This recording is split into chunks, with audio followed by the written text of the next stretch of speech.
चलिए ध्यान कीजिएगा, चैप्टर है आज का लोकतंत्र के परिणाम या फिर लोकतंत्र की चुनौतियाँ। अलग अलग बुक में अलग अलग नाम से कह रखा है। इंग्लिश में नाम है आउटकम्स ऑफ डेमोक्रेसी, लोकतंत्र की चुनौतियाँ। ठीक है, लोकतंत्र की बात करें तो लोकतंत्र के शासन को तानाशाह के शासन से बेहतर माना जाता है।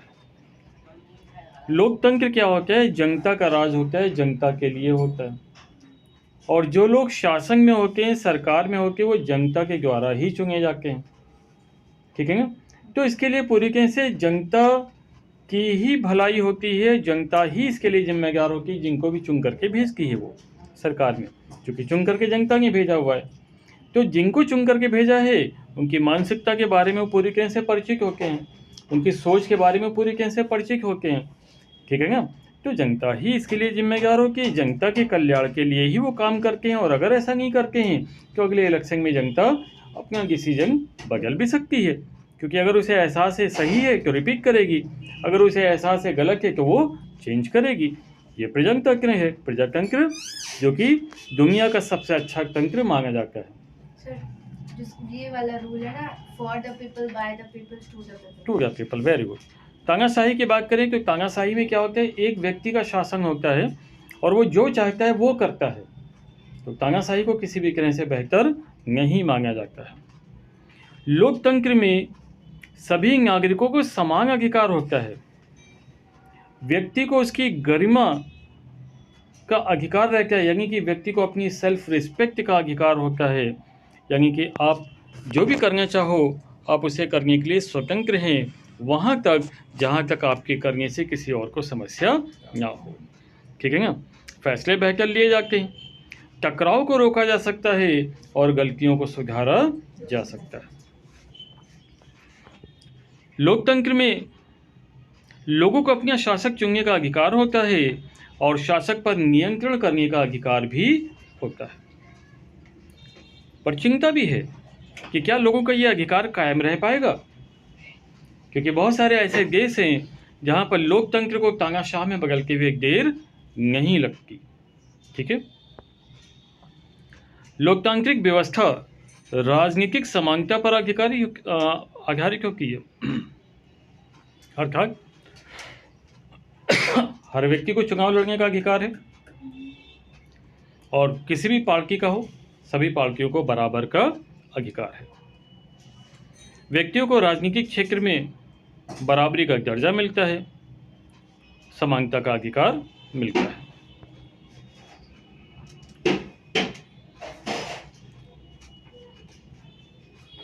लोकतंत्र अर्थात लोगों का तंत्र। तो जो भी लोग अपनी सरकार को चुनते हैं,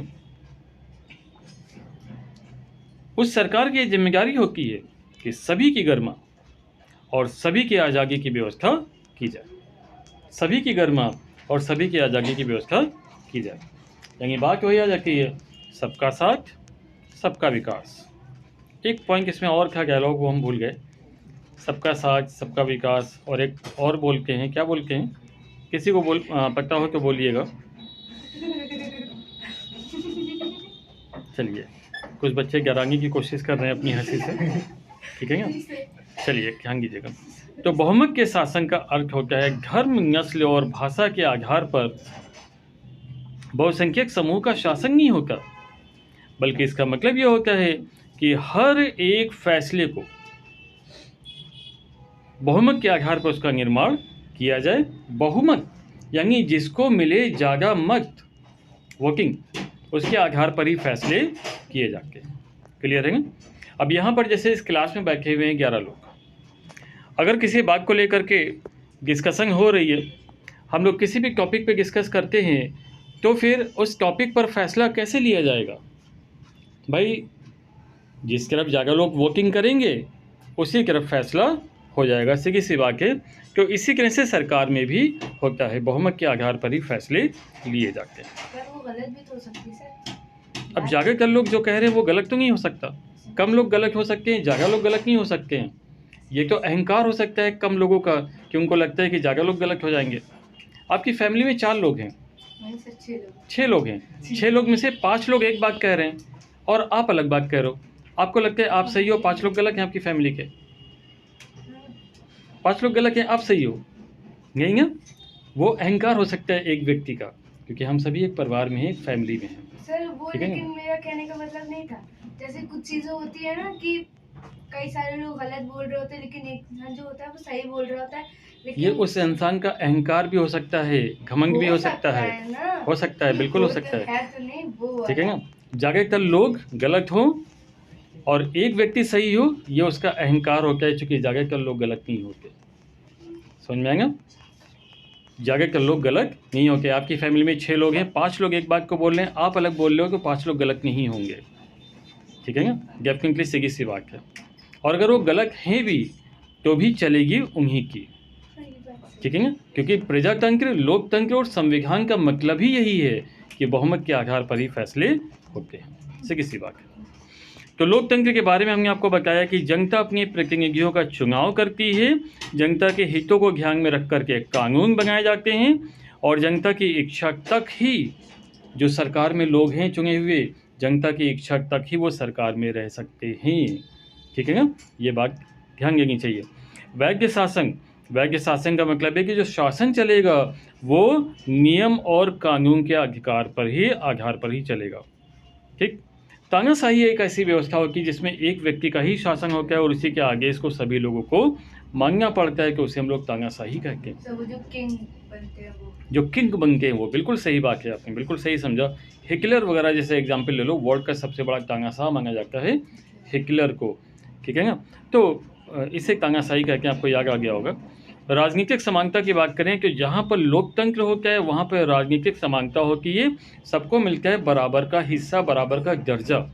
आप में से भी जो चाहें वो इलेक्शन में खड़े हो सकते हैं, बशर्ते कि आपकी उम्र 18 साल से ऊपर की हो, आप भारत के नागरिक हो। ठीक है ना? और आपको उस पद के लिए, जिस पद के लिए आप खड़े हो रहे हो, वहाँ पर आप कानूनी मान्यताओं को पूरा करते हो। ठीक? तो आप भी खड़े हो सकते हो। आर्थिक समानता, यहाँ पर लोगों को बेहतर जीवन गुजारने के लिए आर्थिक समानता का प्रयास भी किया जाता है। आर्थिक समानता का प्रयास मतलब जो अमीर लोग होते हैं उनसे ज़्यादा टैक्स के रूप में पैसा लिया जाता है और जो गरीब होते हैं उनको डिस्ट्रीब्यूट किया जाता है। इस प्रकार से सरकार आर्थिक समानता बनाने का प्रयास करती है। लेकिन आर्थिक असमानता, कहते हैं कि देश का 90% पैसा 10% लोगों के पास है।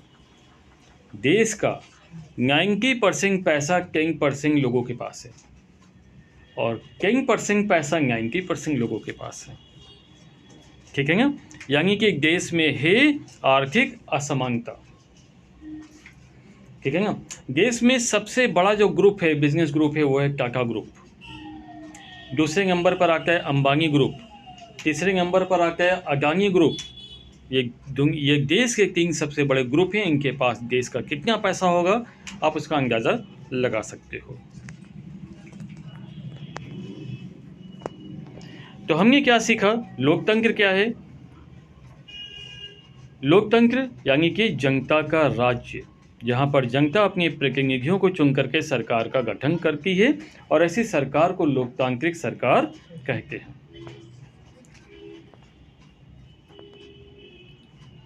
लोकतंत्र कितना उपयुक्त है, अगर इसके बारे में बात करें तो दिल्ली में स्थित ऑक्सफोर्ड यूनिवर्सिटी प्रेस में 2007 के आधार पर यह बताया गया कि दक्षिण एशिया में 1% तक लोकतंत्र उपयुक्त माना जाता है और 12% तक काफ़ी ज़्यादा उपयुक्त माना जाता है, यानी कुल मिला के 100% कहा जा रहा है कि ये उपयुक्त है।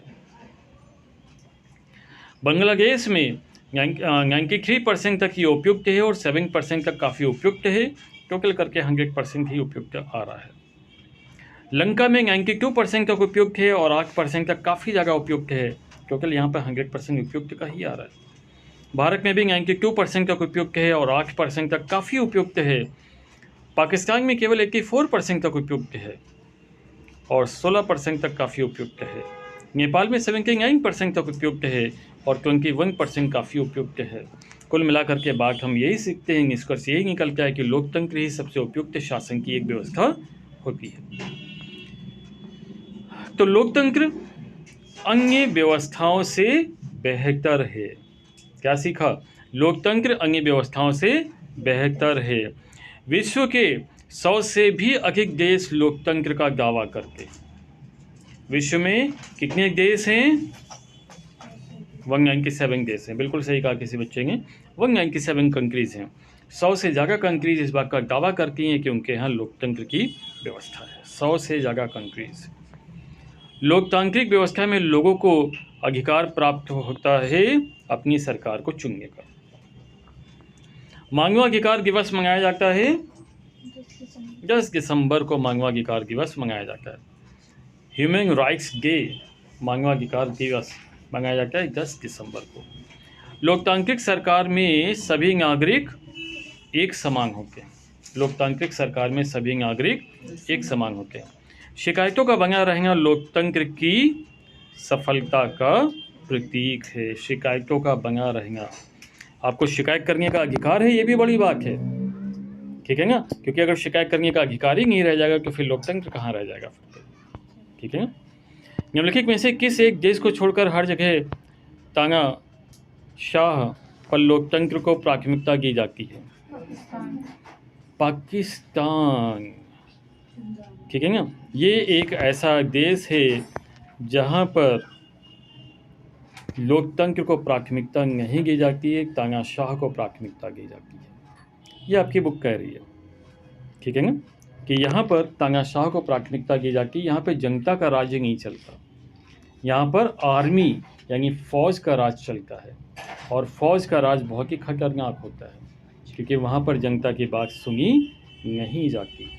और यही वजह है कि पाकिस्तान में जो अल्पसंख्यक हैं, अल्पसंख्यक यानी जिनकी संख्या कम है ना, उनकी बात वहाँ पर सुनी नहीं जाती है। उनको वहाँ पर टॉर्चर किया जाता है, ठीक है ना, जैसा आपने सुना होगा। और यहाँ पर ये क्वेश्चन भी आपको यही बात स्पष्ट रूप से बता रहा है। ठीक, अगले क्वेश्चन पर आते हैं। भारत में मताधिकार की आयु है 18 वर्ष। लोकतांत्रिक शासन व्यवस्था अन्य व्यवस्थाओं से अच्छी है क्योंकि यह सभी नागरिकों को समानता देता है, व्यक्ति की गरिमा को बढ़ावा देता है। अगला क्वेश्चन है, शॉर्ट क्वेश्चंस में हम लोग पहुंच चुके हैं। सैद्धांतिक रूप से लोकतंत्र को अच्छा माना जाता है परंतु व्यवहार में इसे इतना अच्छा नहीं माना जाता है। इस कथन की पुष्टि करो। सैद्धांतिक रूप से लोकतंत्र को अच्छा माना जाता है और व्यवहारिक रूप से अच्छा नहीं माना जाता है। सभी को बता रहे हैं, ठीक है ना? आपके कान में रुई को लगा नहीं रहे कि आप यहाँ सुने, ठीक है ना? ड्यू टू प्रिंसिपल सभी का है। टॉपिक हम बता रहे हैं, हिंदी इंग्लिश दोनों में बता रहे हैं।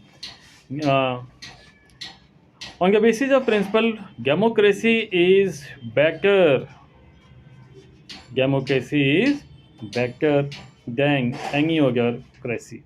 किसी भी क्रेसी से ज़्यादा बेटर है डेमोक्रेसी। क्यों भैया, है ना? डिस्कस करेंगे इसे। तो देखिए, डेमोक्रेसी क्यों बेहतर है, लोकतंत्र क्यों बेहतर है? क्योंकि सबसे बड़ी बात है कि लोकतंत्र में जनता का राज होता है, जनता ही प्रतिनिधियों को चुनती है ना? जनता ही सरकार का निर्माण करती है और वो सरकार जनता की समस्याओं का समाधान करने के लिए काम करती है। पिछले 50 वर्षों से लगातार हमारे भारत देश में लोकतंत्र काम कर रहा है। पिछले 75 वर्षों से, अब 75 वर्ष का समय हो चुका है, लगातार भारत देश में लोकतंत्र काम कर रहा है। तो भारतीय लोकतंत्र की 3 विशेषताओं की बात करें। 3 विशेषताएं, कैरेक्टरिस्टिक्स क्या हैं डेमोक्रेसी की? पहला आता है कि सरकार का निर्माण जनता के द्वारा चुने गए प्रतिनिधियों के द्वारा होता है और वे जनता के प्रति उत्तरदायी होते हैं। राजनीतिक सत्ता की प्राप्ति के लिए एक से अधिक दलों के मध्य प्रतिस्पर्धा होती है। चुनाव सार्वभौमिक वयस्क मताधिकार के आधार पर समय समय पर होते हैं। भारत में प्रत्येक 5 वर्ष के पश्चात चुनाव होते हैं जिसमें जनता अपनी पसंद के प्रतिनिधि को चुनती है और जनता के द्वारा चुने गए प्रतिनिधियों के माध्यम से सरकार बनती है और वो सरकार जनता के कल्याण के लिए काम करती है। क्लियर? तो लोकतांत्रिक शासन व्यवस्था में आर्थिक असमानता क्यों बढ़ती है? देखिए, आर्थिक असमानता क्यों बढ़ती है अगर इसकी बात करें तो लोकतांत्रिक व्यवस्था में हमें पता है कि संविधान हमारा सारे के सारे नागरिकों को एक समान अधिकार प्रदान करता है। संविधान में लिखा हुआ है कि सभी नागरिक एक समान है ना? बट बहुत सारे लोग संविधान को मानते नहीं हैं। वो कहते तो हैं कि हम संविधान को मानते हैं, पर वास्तव में वो संविधान को नहीं मानते। एग्जाम्पल आपको देखते हैं, ठीक है ना? जब आप स्कूल में एडमिशन लेने के लिए जाते हो तो वहाँ पे एडमिशन फॉर्म पे लिखा होता है कि आप किस जाति से संबंध रखते हो, ठीक है ना? सामान्य के हो, अनुसूचित के हो, एससी के हो, एसटी के हो, किस जाति से संबंध रखते हो। तो वहाँ पर जब बच्चा पढ़ने जा रहा है तो उसे क्या शिक्षा मिल रही है? क्या ये समानता की बात हो रही है? बच्चों में भेदभाव किया जाता है कि ये जनरल कैटेगरीज़ का है, ये एससी का है, ये एसटी का है ना? और ऐसे में जो होनहार बच्चे होते हैं उन्हें अपनी उतने अवसर प्राप्त नहीं होते शिक्षा के जितना कि अन्य बच्चों को प्राप्त हो जाते हैं, ठीक है ना? इसकी वजह से बहुत सारे बच्चों की ज़िंदगी खराब होती है। मुट्ठी भर लोग हमारे देश में, मुट्ठी भर लोग जो अपनी राजनीतिक स्वार्थ से प्रेरित होकर के जनता को प्रलोभन देते हैं कि हम आपको हम रिजर्वेशन देंगे, आपको हम आरक्षण देंगे, आपको हम प्राथमिकता देंगे, हम इनकी नौकरी छीन करके आपको दे देंगे, आप हमको वोट दो, है ना? आरक्षण क्या है? आरक्षण डॉक्टर अंबेडकर ने क्या बोला था? भारत में आरक्षण सिर्फ 10 साल के लिए होगा, जब देश आज़ाद हुआ था 10 साल के लिए, ठीक है ना? ताकि 10 साल में जो पिछड़े हुए लोग हैं उनको बराबर लाया जा सके, रिजर्वेशन, ठीक है ना? आज भारत में नीची जाति के लोगों के पास कितना पैसा है इसका अंदाजा तो आपके पास होगा ही। आप देख लो हमारे भारत में एक आदिवासी महिला देश के सबसे बड़े पद पर बैठी हुई है, राष्ट्रपति है वो। हमारे देश में जो एक नीची जाति की महिला है, ठीक है ना, वो उत्तर प्रदेश की मुख्यमंत्री बन चुकी है, ठीक है ना? तो लोग राजनीति से प्रेरित होकर के बात तो करते हैं, लेकिन कहीं ना कहीं वो अपने स्वार्थ के लिए काम करते हैं और इसके कारण लोगों की गरीबी बढ़ती हुई चली जाती है। आपको पता है राजनेताओं के पास कितना पैसा है? हमने यहाँ पर किसी भी राजनेता का नाम तो नहीं लिया, हमने एक शब्द प्रयोग किया, राजनेता। अब उस राजनेता में मुलायम सिंह भी आ जाते हैं, हालांकि वो तो स्वर्गवासी हो गए, एक्सपायर कर गए, तो उनके लड़के आ गए, अखिलेश यादव जी भी आ गए, योगी जी भी आ गए, मायावती जी भी आ गई, राहुल गांधी जी भी आ गए, मोदी जी भी आ गए, सारे के सारे राजनेता आ गए। सामान्य रूप से बात कर रहे हैं, इनके पास कितना पैसा है? सोनिया गांधी जी की बात कर लीजिए, कितना पैसा है उनके पास। ये लोग बात गरीबों की करते हैं, पर क्या कभी गरीबों के लिए कुछ दान करते हैं? क्या इन्होंने कभी अपनी जेब से कुछ देना चाहा? मायावती जी बात करती हैं SC ST वर्ग की, क्या उन्होंने कभी अपनी जेब से जितना उनके पास पैसा है, जितना उनके पास खजाने, क्या उन्होंने कभी खोल दिया? क्या हो हम गरीब लोगों को अपनी जेब से दान दे रहे हैं? कभी किया? अखिलेश यादव जी की भी बात कर लें, योगी जी की बात कर लें, या फिर किसी भी नेता की बात कर लें, क्या कोई नेता ऐसा हुआ है जिसने जनता के लिए काम किया हो, जिसने जनता के कल्याण के लिए काम किया हो, जो अपनी सैलरी न लेता हो, जो फ्री में सेवा करता हो? क्या ऐसे किसी नेता का नाम आप जानते हो? बताइए। अब देखिए, किसी विशेष नेता का नाम आपने मोदी जी बोला, बट हमको लगा आप ऐसे कह रहे हैं तो शायद आप लेंगे नहीं, हमने तो ऐसा किसी भी विशेष नेता का नाम नहीं लिया, हमने सबका नाम लिया और सबके बारे में बात करी कि सभी के सभी करते हैं राजनीति, ठीक है ना?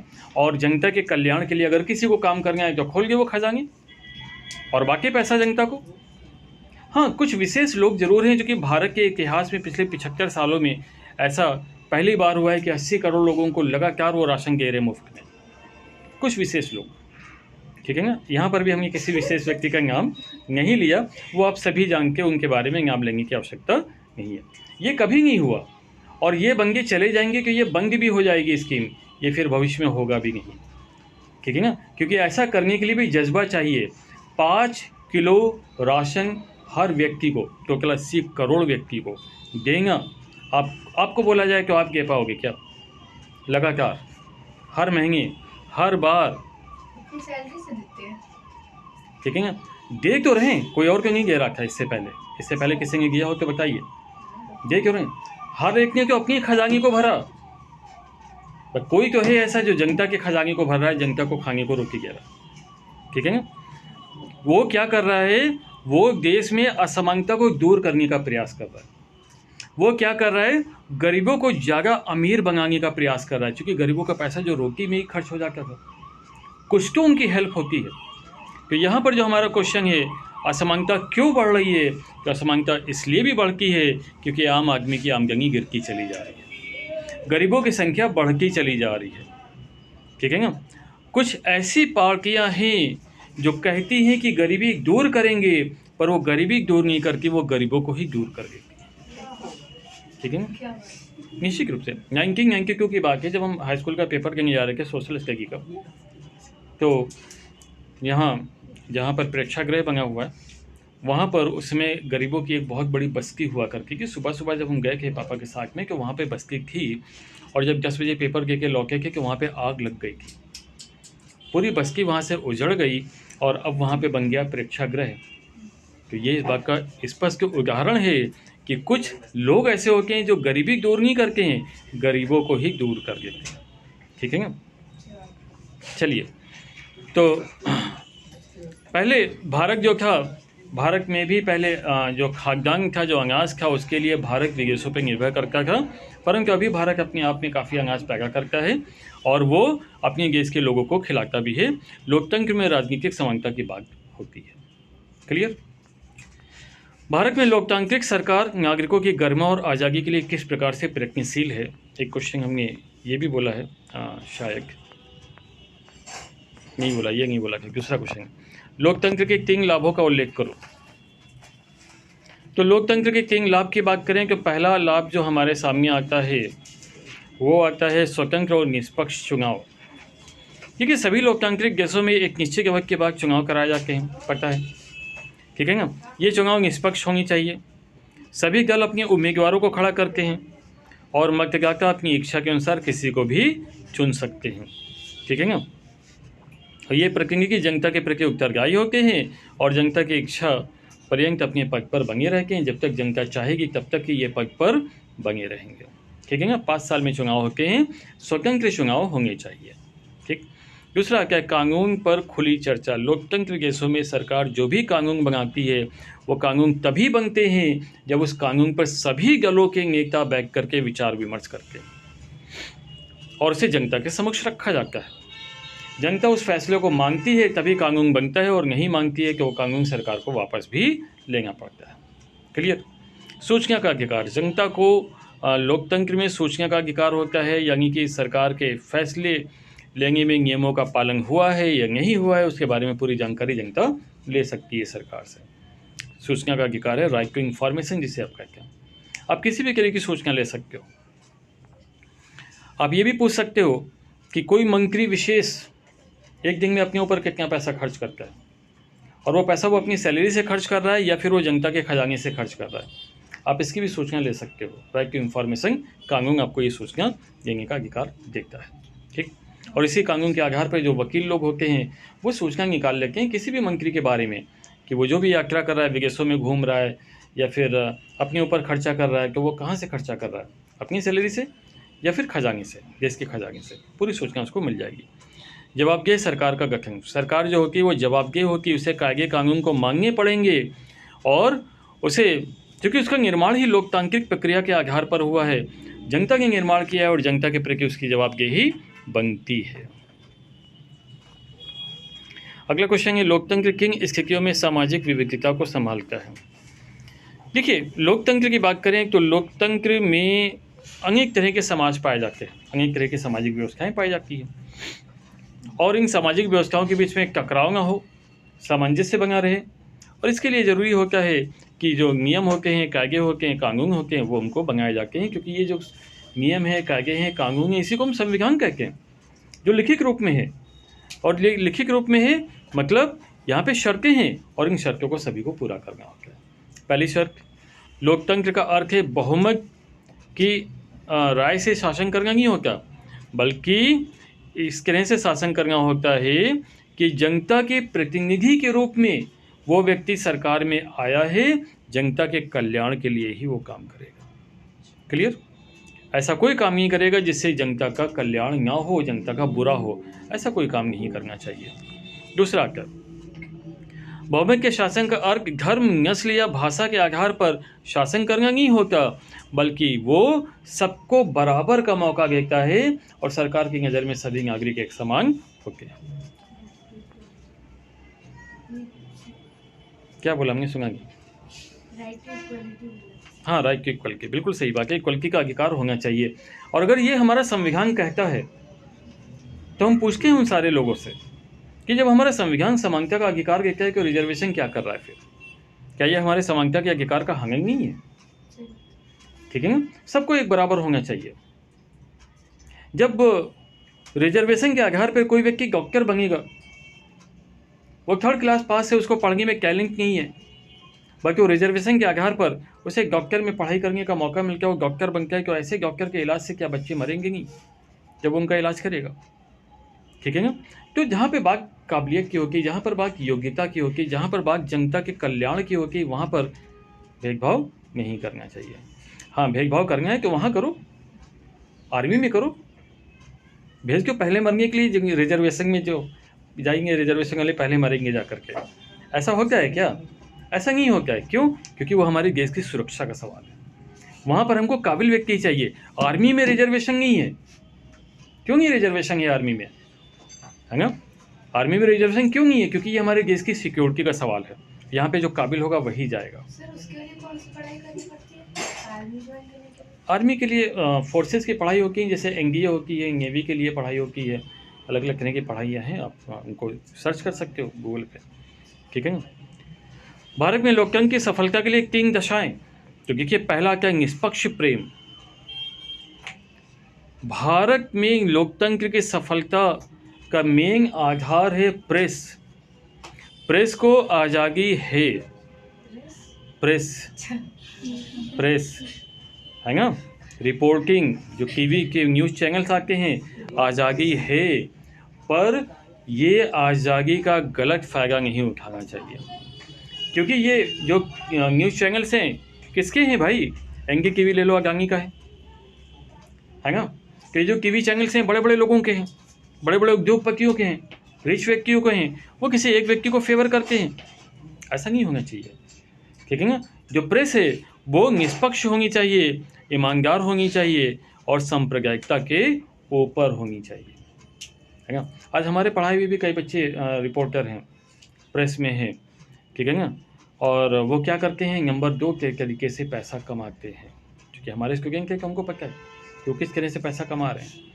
ठीक है ना। वो लोगों को डराने का, धमकाने का काम करते हैं कि भैया ये ऐसा है कि अब तुमको ये कर देंगे, वो कर देंगे, बदनाम कर देंगे, पेपर में छाप देंगे, ये वीडियो हमने रिकॉर्ड कर ली है। ठीक है ना। अब अगला बंदा कह क्या भैया ऐसा ना करो, पैसा वैसा ले लो, रफा दफा करो, और इससे वो बहुत जल्दी से रिच बन गए हैं, बहुत अमीर बन गए। ऐसे कई रिपोर्टर्स को हम जानते हैं जिन्होंने ऐसा किया है। बहुत सारे रिपोर्टर ईमानदार भी हैं जो कि निष्पक्ष रूप से काम करते हैं।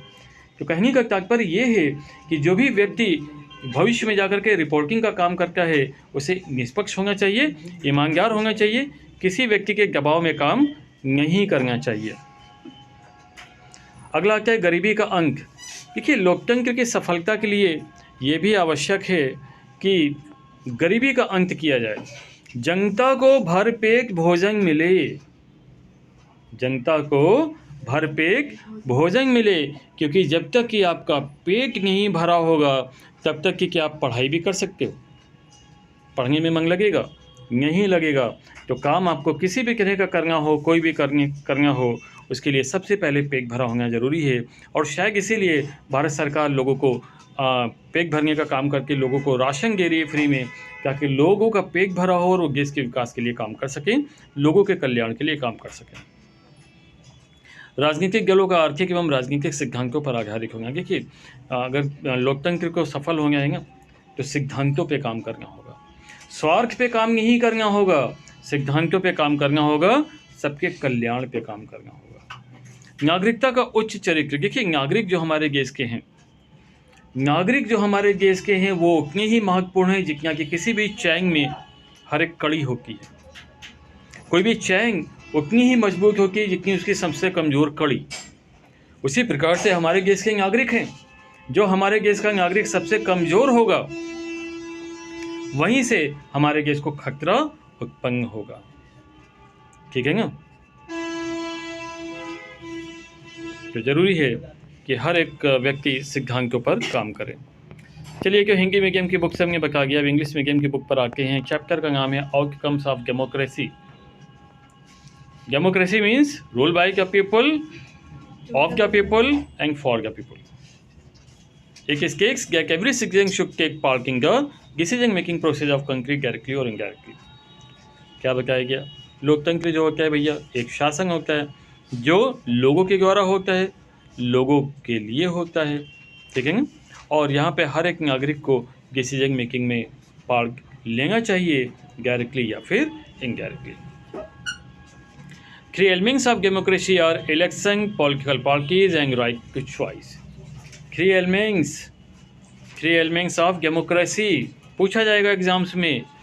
लोकतंत्र के 3 तत्व बताइए, लोकतंत्र के 3 तत्व बताइए। 3 elements ऑफ डेमोक्रेसी।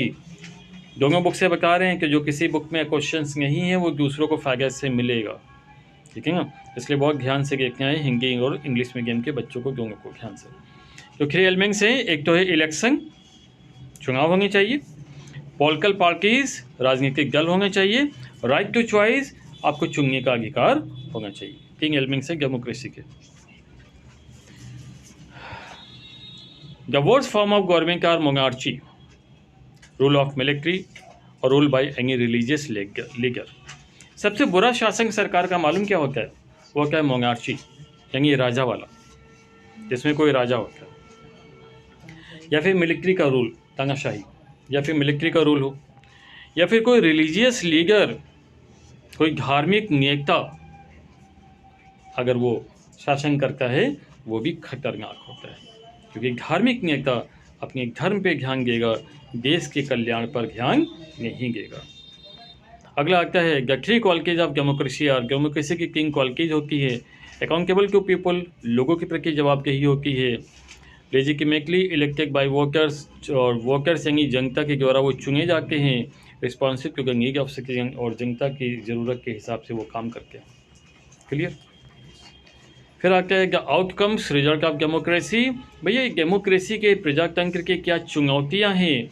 तो पहली चुनौती है social equality and social justice, सामाजिक समानता और सामाजिक न्याय। बहुत ज़रूरी है सामाजिक समानता और सामाजिक न्याय, सबको मिलना चाहिए। दूसरा क्या है? पॉलिटिकल इक्वलिटी, राजनीति में भी समानता मिलनी चाहिए। पॉलिटिकल जस्टिस और राजनीतिक न्याय भी होना चाहिए। The Indian constitution has laid emphasis on granting equal status and equal opportunities to the women and discriminative caste, discriminative caste. देखिए यहाँ पे बताया गया कि जो भारत का संविधान है वो ये कहता है कि औरतों को आदमियों के बराबर का अधिकार है, नीची जाति वालों को भी ऊंची जाति के बराबर का अधिकार है, यानी सब बराबर हैं। संविधान बार बार चीख चीख के चिल्ला चिल्ला के कहता है सब बराबर, ठीक है ना? पर ये जो नेता हैं ये अपने स्वार्थ के कारण रिजर्वेशन की बेड़ियां लोगों के पैरों में डाल देते हैं। रिजर्वेशन वो राक्षस है जो कहीं ना कहीं हमारे देश की शिक्षा व्यवस्था को खा रहा है, हमारे देश के लोगों की टैलेंट को, उनकी योग्यता को खा रहा है, ठीक है ना? और ये समाप्त करना चाहिए। ऊपर वाले ने कोई भेदभाव नहीं किया, सबको बराबर क्या, 2 हाथ दिए, 2 पैर दिए, 2 आँखें दी, सबको बराबर किया। नीचे वाले भेदभाव करने वाले कौन होते हैं? है ना? बराबरी होनी चाहिए, और नहीं होगी तो देश जैसे बर्बाद होता रहा है वैसे बर्बाद होता रहेगा, ठीक है ना? आज अमेरिका वगैरह को ले लो, अमेरिका वगैरह को ले लो, आप इंग्लैंड को ले लो, आप जापान को ले लो, वहाँ पे कौन सा रिजर्वेशन है मुझे बताया जरा। जितनी भी डेवलप कंट्रीज हैं आप उनको ले लीजिए, क्या वहाँ पे रिजर्वेशन है? सर्च करके बताइएगा अगर कहीं पे हो तो। नहीं है। ये रिजर्वेशन नाम का राक्षस केवल डेवलपिंग कंट्रीज में है, जो पिछड़े हुए देश हैं, केवल वहीं पर है, ठीक है ना। और जितनी भी डेवलप कंट्रीज है वहाँ पे रिजर्वेशन नाम का राक्षस नहीं पाया जाता। क्लियर है ना। अगला पॉइंट क्या कहेगा, Indian constitution has laid emphasis on granting equal status and equal opportunities to women, ये बता गया।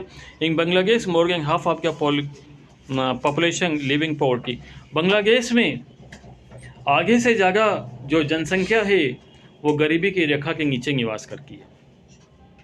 क्यों भाई, आधे से ज़्यादा जनसंख्या गरीबी की रेखा के नीचे क्यों? बांग्लादेश में रोजगार नहीं है, ठीक है, बांग्लादेश में रोजगार नहीं है, लोगों के पास काम नहीं है, इसीलिए वो गरीबी की रेखा के नीचे। जगह कर बांग्लादेशी आपको इंडिया में मिलेंगे, बॉर्डर क्रॉस करके आ जाते हैं इंडिया में।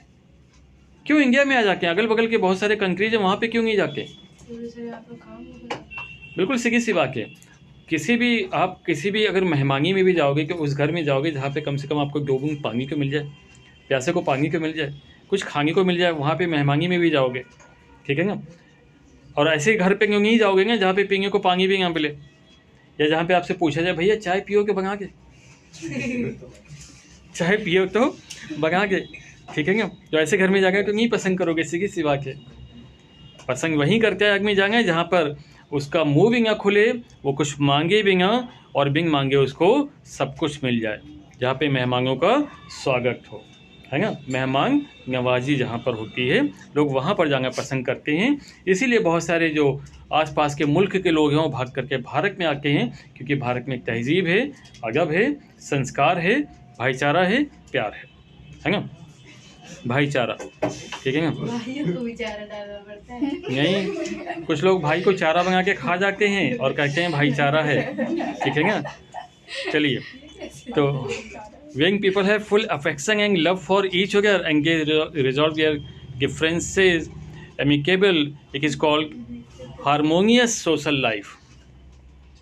देखिए यहाँ पे क्या बताया गया कि लोगों में प्यार होना चाहिए, प्रेम होना चाहिए, एक दूसरे की हेल्प करना चाहिए, ठीक है ना, क्योंकि ऐसी लाइफ में ही मज़ा है जहाँ पे लोग एक दूसरे को कोऑपरेट करते हो, ठीक। और डेमोक्रेसी में यही होता है। डेमोक्रेसी हमेशा बेहतर है डिक्टेटरशिप से, तानाशाही से बेहतर है हमेशा।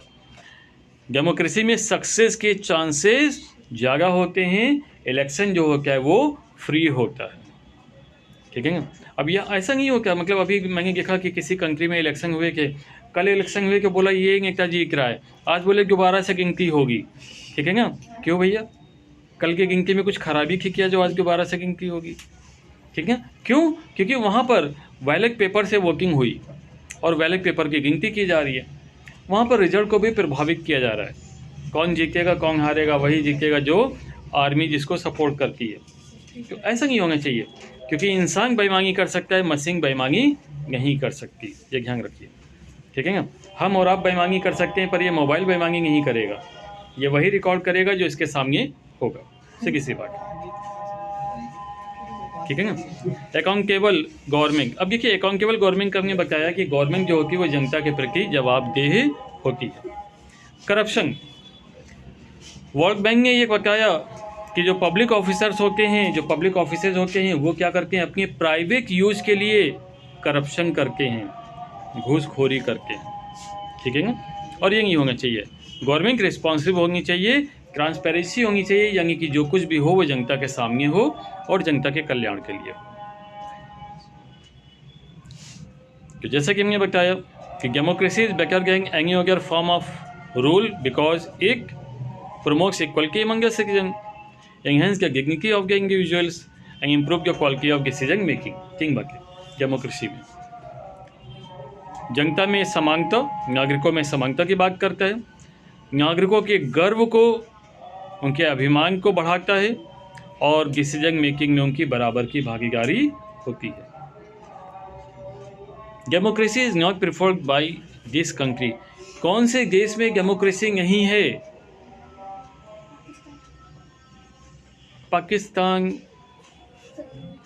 चाइना, चाइना ले लो, चाइना में डेमोक्रेसी नहीं है। चाइना में डेमोक्रेसी है क्या? नहीं है। कोई वहाँ पे गाड़ी रख सकता है क्या? नहीं रख सकता कोई गाड़ी चाइना में। गाड़ी रखना भी अलाउ नहीं है। तो निकलती भी है।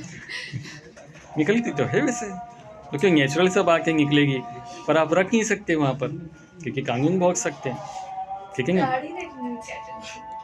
अब वो गवर्नमेंट से बात करो, क्या टेंशन है, वो वहाँ पे नहीं रखेंगे कि कोई गाड़ी नहीं रख सकता, ठीक है ना। वहाँ पर मस्जिदें नहीं बना सकते हो क्या, पढ़ लीजिए गूगल पर, ठीक है ना, नहीं बना सकते वहाँ पर, सख्त कानून के द्वारा मना है, ठीक है ना। तो किसी देश में रहना है तो उस देश के कानून को मानना पड़ता है, ठीक है ना। लेकिन डेमोक्रेसी में क्या होता है, डेमोक्रेसी में जनता का राज होता है और जनता के लिए होता है और जनता के लिए होता है, जनता के द्वारा होता है, तो वहाँ सबकी बात होती है, ठीक। चाइना में सबकी बात नहीं होती, वहाँ पे डेमोक्रेसी नहीं है। Which country in South Asia has no democracy? South Asia में कौन सी कंट्री है जहाँ पे डेमोक्रेसी नहीं है? साउथ एशिया में भूटान में डेमोक्रेसी नहीं है, ठीक है ना। वहाँ पर किंग है तानाशाह। तो higher rate of economic growth is usually found in, economic growth का रेट हायर होता है, यानी विकास कहाँ पर होता है? तानाशाह में विकास होता है, डिक्टेटरशिप में विकास होता है, क्योंकि वो किसी की सुनेगा नहीं, अपने मन की करेगा, ठीक है ना। अब यहाँ पे प्रजातंत्र में क्या होता है, डेमोक्रेसी में एक डिसीजन ले गए ना, ले ही नहीं पाते, 4 लोग फेवर में होते, 4 लोग अगेंस्ट में होते, लो मामले अटक गया, बहुमत मिलेगी, ठीक है ना, कुछ काम ही नहीं हो पाता है। एक व्यक्ति काम करना चाहता है, 4 उसकी टांग खींचने में लगे रहते हैं, ठीक। तो काम कहाँ पर होता है? डेमोक्रेसी में, डिक्टेटरशिप में sorry. When is the Human Rights Day celebrated? 10 दिसंबर। वेरी गुड, अभी बताया क्या, 10 दिसंबर human right day. Okay, next question है, what is the age of working in India? 18 above। The world's largest democracy country is India. Very good, India world का सबसे बड़ा democratic country है। कुछ लोग कहते हैं डेमोक्रेसी खतरे में है, संविधान खतरे में है, ठीक है ना, सही बात है, मूर्ख है, जब उनकी सरकार थी तब खतरे में नहीं था। कांग्रेस की सरकार में क्यों होंगे, लोगों को जेल में डाल दिया था, रिपोर्टर्स को उठा के जेल में डाल दिया था, खुलेआम लोगों को गोलियों से भून दिया था, ठीक है ना, तो तब खतरे में नहीं था, तब खतरे में था। आज तो जो है लोग अपने आप को फ्री महसूस करते हैं। मैंने देखा कि बहुत सारे जगह पर आप जाके, ऐसी कोई जगह नहीं मिलेगी जहाँ पे लोगों को किसी तरह की गुलामी को फेस करना पड़ता। सभी जगह पे लोग आज़ाद हैं, ठीक है ना, सभी जगह पे लोग आज़ाद हैं। The source of power in democracy is, democracy का पावर कहाँ से है? पीपल से है, लोगों से है। What is the main advantage of democratic government? Democratic government का एडवांटेज क्या होता है? सपोर्ट मिलता है पीपल से। और democratic government is efficient and effective analysis. Democratic government जो होती है वो इफिशिएंट होती है और इफेक्टिव भी होती है। एनालिसिस करिए, क्योंकि देखिए डेमोक्रेटिक गवर्नमेंट जो होती है वो इफिशिएंट भी होती है और इफेक्टिव भी होती है। क्योंकि एनालाइज करिए, मतलब डिस्कस करिए। तो यहाँ पर क्या बताया गया है? हाँ, कुछ बता रखे, सुजीत कुमार आप बता रखे, बताइए, बोलिए क्या कह रहे थे। चलिए, तो डेमोक्रेटिक गवर्नमेंट में क्या होता है? गवर्नमेंट की एफिशिएंट होती है, इफेक्टिव होती है, क्योंकि पब्लिक रिसोर्सेज जो होते हैं वो ओपन होते हैं।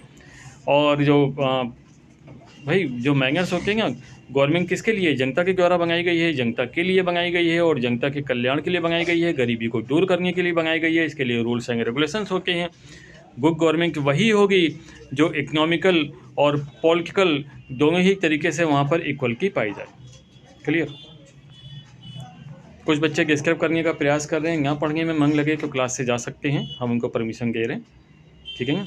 और अगर ध्यान से सुनना है तो आराम से सुन लीजिए। उसके बाद अगला पॉइंट आता है, transparency is the most important feature of democracy. पारदर्शिता डेमोक्रेसी का सबसे बड़ी विशेषता है। क्यों? तो democracy ensures that decision making will be based on norms and procedures. Democracy बताती है कि देखो भैया, डिसीजन मेकिंग जो होगी ना वो प्रोसीजर के अकॉर्डिंग होगी, उसका एक नियम बना हुआ है, ठीक है ना।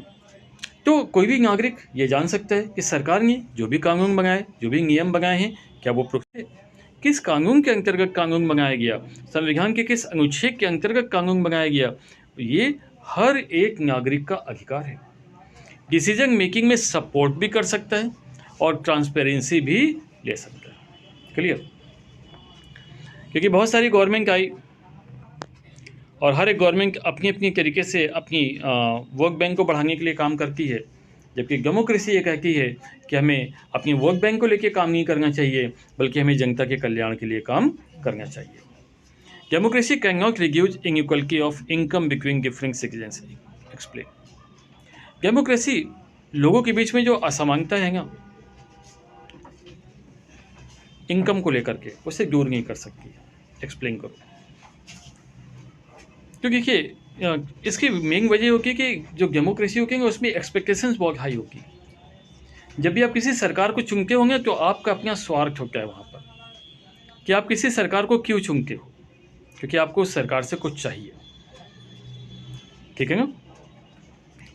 अब जैसे भारत के लोगों की बात करें या बांग्लादेश के लोगों की बात करें, कि बांग्लादेश के लोगों की बात करें कि वहाँ पर बताया गया कि जो है 50% से ज़्यादा पॉपुलेशन गरीबी के नीचे है।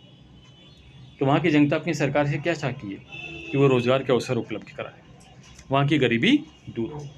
जो पिछड़ी हुई कंट्रीज़ हैं, जब वो अपनी गवर्नमेंट को क्रिएट करती हैं तो अपनी गवर्नमेंट से क्या उम्मीद रखती हैं कि उनकी गवर्नमेंट उनके देश में विकास करे। ठीक है? सुविधाएँ मिले, अच्छी सड़कें मिले, ठीक है, फ्लाईओवर्स मिले, ठीक, पढ़ने के लिए अच्छे स्कूल्स मिले, इलाज के लिए अच्छे हॉस्पिटल्स मिले, है ना, मीन्स ऑफ ट्रांसपोर्ट मिले, यातायात के आपको साधन मिले, ठीक है ना, मीन्स ऑफ कम्युनिकेशन मिले, वार्तालाप के आपको साधन मिले, रोजगार के आपको अवसर मिले। मीन्स मतलब तो मतलब होता है। मीन्स का मतलब तो मतलब होता है ना। मीन्स का मतलब तो मतलब होता है, मीन्स का मतलब ये भी होता है, मीन्स ऑफ ट्रांसपोर्ट मतलब रोजगार, मीन्स ऑफ ट्रांसपोर्ट मतलब ट्रांसपोर्ट के साधन, यातायात के साधन, तो साधन भी होता है। ठीक है ना? सोर्सेज का मतलब भी साधन होता है। तो ये शब्दों पर मत जाओ, क्योंकि शब्दों का जो ये कहते हैं कि ये तो अथाह सागर है, आप जितना सीखते जाओगे उतना कम पड़ेगा। कोई भी टीचर, वर्ल्ड का कोई टीचर ये नहीं कह सकता कि मैं सबसे ज्ञानी हूँ। कोई भी सबसे ज्ञानी नहीं, कोई भी परफेक्ट नहीं है। बहुत सारी चीज़ें आपको गूगल पे भी नहीं मिलती हैं। तो जो चीज़ें गूगल पे नहीं मिलती वो हम बता देते हैं आपको। क्यों? क्योंकि हम अकाउंट्स के टीचर हैं और गूगल पे बहुत सारी चीज़ें अकाउंट्स की नहीं मिलती, पर्टिकुलर सब्जेक्ट की नहीं मिलती, इकोनॉमिक्स की नहीं मिलती, वो हम आपको बता देंगे। तो गूगल बनाया किसने भाई? इंसानों ने बनाया हुआ है। ठीक है? कोई भी परफेक्ट नहीं होगा। बहुत सारी चीज़ें गूगल पे मिल जाएंगी जो हमको नहीं पता होंगी। कभी कभी हम भी गूगल से पूछ लेते हैं। No one is perfect. ठीक है ना? तो ध्यान दीजिएगा, अहंकार नहीं आना चाहिए कहीं से भी। ठीक है ना? एक बड़ा गैप है अमीरों के बीच में और गरीबों के बीच में। साउथ अफ्रीका की बात करें, साउथ अफ्रीका में 20% लोगों के पास में 60% इनकम आती है और बाकी 80% के पास 40% इनकम आती है। इंडिया में अभी हमने बताया 10% लोगों के पास में 90% पैसा है और 90% लोगों के पास में 10% पैसा है। अनइक्वलिटी है और इस अनइक्वलिटी को डेमोक्रेसी दूर नहीं कर सकती। अगला क्वेश्चन है, why is democracy better than other forms of government? दूसरे गवर्नमेंट के तरीक़ों से डेमोक्रेसी क्यों बेटर है? क्योंकि देखिए, डेमोक्रेसी इसलिए बेटर है क्योंकि यहाँ पे सिटीजन्स को इक्वलिटी है, समानता का अधिकार है। ठीक है ना? डिग्निटी ऑफ द इंडिविजुअल्स, लोगों को अपने आत्मसम्मान को मेंटेन करने का अधिकार मिलता है। डिसीजन मेकिंग में, सरकार की डिसीजन मेकिंग में बराबर का उनका राइट होता है। झगड़ों का निपटारा हो सकता है, झगड़ों का निपटारा बातचीत से, आपकी बात भी सुनी जाएगी, सुनने का बराबर मौका मिलता है। ठीक है ना? इसके लिए कोर्ट है जहाँ पर सबूतों और गवाहों के आधार पर फैसले लिए जाते हैं। हालांकि कुछ लोग कोर्ट के फैसले को चैलेंज कर देते हैं। फिर कहाँ रह गया? फिर क्यों कुछ सुनने को और कहने को बाकी नहीं रह गया? क्योंकि जहाँ पर आपका भी बंदा बैठा हुआ है और सभी कैटेगरीज के बंदे बैठे हुए हैं, जहाँ पर सबूतों और गवाहों के आधार पर बात हो रही है, कुछ लोग उसको भी मांगने से मंगा कर देते हैं।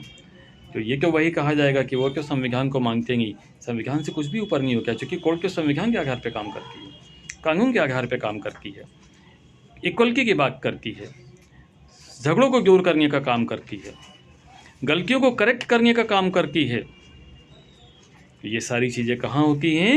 डेमोक्रेसी। सर डेमोक्रेसी मतलब जो अभी आपने बताया था बातचीत, तो वो कम्युनिकेशन सिस्टम भी तो डेमोक्रेसी में होता ही है। बिल्कुल सही बात है, और क्या, बिल्कुल सही बात है। अगला क्वेश्चन जो हमारा है, क्या 7 वाला क्वेश्चन हमने मार्क करा है क्या? जी सर। करा है।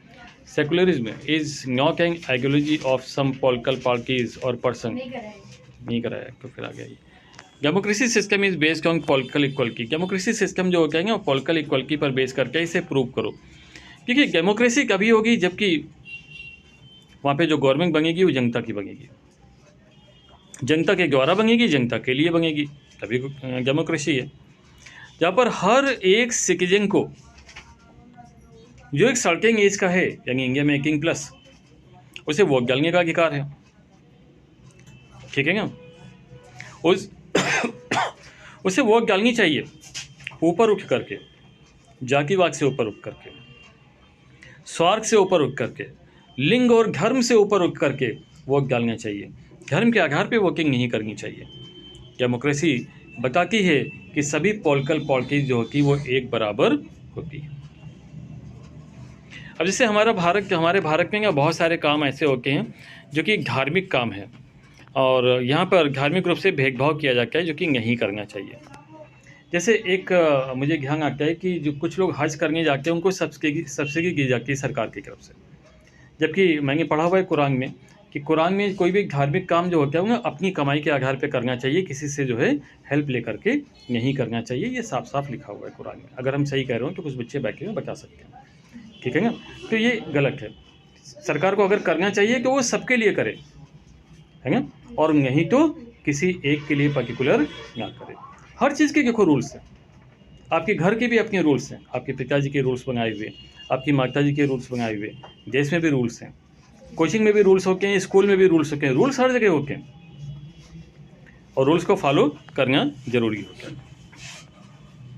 चलिए 2 फैक्टर्स की बात करें जो कि एक सक्सेसफुल डेमोक्रेसी के लिए बहुत ज़रूरी होते हैं। कि पहला फैक्टर आता है लिबर्टी एंड इक्वलिटी, आज़ादी भी होनी चाहिए और समानता भी होनी चाहिए। ये पहला डेमोक्रेसी का फैक्टर्स होता है। और स्ट्रॉन्ग अपोजिशन स्ट्रॉन्ग होना चाहिए, विरोध करने वाले लोग भी होने चाहिए और वो स्ट्रॉन्ग होने चाहिए, क्योंकि एक की सरकार बनती है और दूसरे की सरकार नहीं बनती है। तो जहाँ पे भी गवर्नमेंट कुछ गलतियाँ करेगी तो दूसरी जो अपोजिशन होगी वो जनता को बताएगी कि यहाँ पे गवर्नमेंट ने गलत किया है और आप मुझे मौका दो, हम आपके लिए सही करेंगे। तो स्ट्रॉन्ग अपोजिशन का भी डेमोक्रेसी में होना बहुत ही ज़रूरी होता है।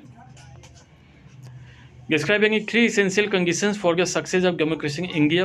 तो देखिए पहली आता है कि डेमोक्रेसी की सफलता के लिए कौन सी 3 चीज़ें बहुत ही ज़रूरी हैं। पहला आता है लॉ एंड ऑर्डर।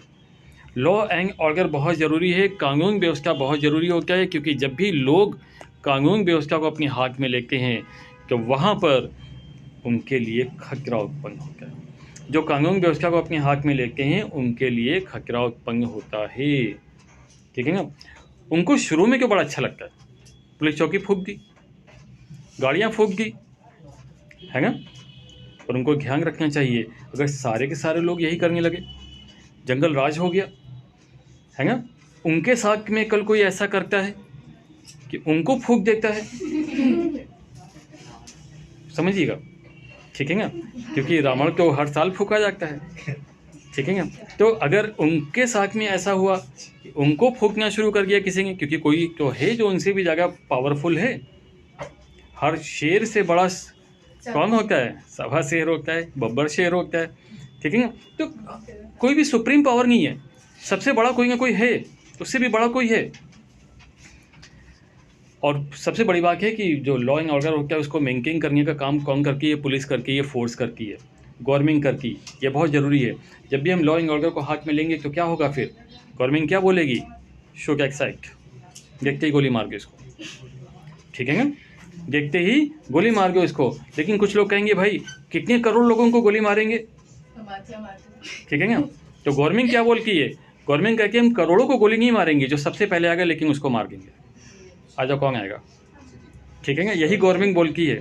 गवर्नमेंट बोलती है हम करोड़ों को नहीं मारेंगे, पर जो सबसे पहले आएगा उसको जरूर मार देंगे। जब कर्फ्यू लगता है, कर्फ्यू में क्या होता है? सो क्या एक्ट, जो दिखेगा उसको गोली मार देंगे, कौन सामने आएगा? आ जाओ, ठीक है ना? तो यहाँ पे गवर्नमेंट क्या करके लॉ एंड ऑर्डर को मेंटेन करने का काम करती है, जो कि डेमोक्रेसी के लिए बहुत ही ज़रूरी होता है। स्ट्रॉन्ग इकोनॉमी, देखिए डेमोक्रेसी के लिए दूसरी जो सबसे बड़ी बात होती है वो होती है स्ट्रॉन्ग इकोनॉमी की, यानी हमारी अर्थव्यवस्था जो होनी चाहिए वो स्ट्रॉन्ग होनी चाहिए। क्योंकि इकोनॉमी कहीं क्यों रुकी खाते हो भाई आप लोग, आपके पेरेंट्स कहीं ना कहीं, हर एक बंदा कहीं ना कहीं कोई ना कोई काम कर रहा है, या कि जॉब कर रहा है, या बिजनेस कर रहा है, प्रोफेशन कर रहा है, ठीक है ना, या फिर कैपिटल गेन कर रहा है, कुछ तो कर रहा है, कहीं से क्या पैसा आ रहा है। तो इकोनॉमी को डेवलप होनी चाहिए, और इकोनॉमी डेवलप करना जो काम होता है वो कहते हैं कि गवर्नमेंट का काम होता है। हालांकि काफ़ी जगह रिस्पॉन्सिबिलिटीज़ होती हैं डेमोक्रेटिक गवर्नमेंट में, तो उतनी जगह इकोनॉमी डेवलप नहीं होती है, लेकिन फिर भी गवर्नमेंट का काम होता है कि वो रूल्स एंड रेगुलेशंस को मेंटेन करे और लॉ एंड ऑर्डर को मेंटेन करे। देश में जब लॉ एंड ऑर्डर मेंटेन होगा तभी लोग अपनी दुकान चला पाएंगे, कामकाज चला पाएंगे, व्यापार चला पाएंगे, तभी वो रोटी कमा पाएंगे, है ना। लड़ाई गंगे से रोटी नहीं कमा सकते हैं, कर्फ्यू लग जाएगा तो फिर सबका लॉस होता है, ठीक है ना। तो ये बात समझनी चाहिए। इस्टेब्लिशमेंट ऑफ इकोनॉमिक इक्वलिटी, दूसरी बात आती है कि डेमोक्रेसी के लिए दूसरी सबसे बड़ी बात होती है कि देश में इकोनॉमिक इक्वलिटी होनी चाहिए। हालांकि डेमोक्रेसी की सफलता के लिए बहुत ज़्यादा तो नहीं, लेकिन थोड़ा बहुत रोल तो इकोनॉमी हमारी फॉलो करती है, काफ़ी हेल्प करती है। लेकिन क्लास स्ट्रगल्स हमारी डेमोक्रेसी में बहुत जगह पाए जाते हैं। कुछ लोग बहुत गरीब होते हैं, कुछ लोग बहुत स्ट्रांग होते हैं, अमीर होते हैं, ठीक है ना। तो इस अनइक्वलिटी को डेमोक्रेसी के माध्यम से दूर किया जा सकता है। किंग एडवांटेज डेमोक्रेसी के हम पहले ही बता चुके हैं कि डेमोक्रेसी में क्या होता है, सरकार जो बनती है जनता के कल्याण के लिए काम करती है। डेमोक्रेसी में डेवलपमेंट होता है, इलेक्ट्रिसिटी आपको मिलेगी, रोड मिलेगी, हाँ, घर मिलेंगे, एम्प्लॉयमेंट मिलेगा, रोज़गार मिलेगा, स्वास्थ्य मिलेगा, शिक्षा मिलेगा, सब कुछ मिलेगा। डेमोक्रेसी क्या करती है, डिसीजन मेकिंग में आपकी हेल्प करती है, और डेमोक्रेसी जो होती है वो आपके गर्व को भी बचा करके रखती है, रिस्पेक्ट को भी बचा के रखती है। 5 चुनौतियाँ, जो लास्ट क्वेश्चन है मेरे ख्याल से, 5 चुनौतियों की बात करें तो पहला तो चुनौती जो लोगों के सामने आती है वो आती है कि अकाउंटेबिलिटी, यानी कि जिम्मेदारी, जवाबदेही जिसे हम लोग कहते हैं। सरकार जो होती है वो जनता के प्रति जवाबदेही होती है, ग्रोथ करने के लिए, डेवलपमेंट करने के लिए, अनइक्वलिटी यानी असमानता को दूर करने के लिए, गरीबी को दूर करने के लिए, और समाज में जो भी द्वेष होते हैं उनको दूर करने के लिए, जो भेदभाव होते हैं उनको भी दूर करने के लिए। तो ये हमने कुछ इंपॉर्टेंट क्वेश्चंस आपको बताए हुए हैं, आप लोग इनको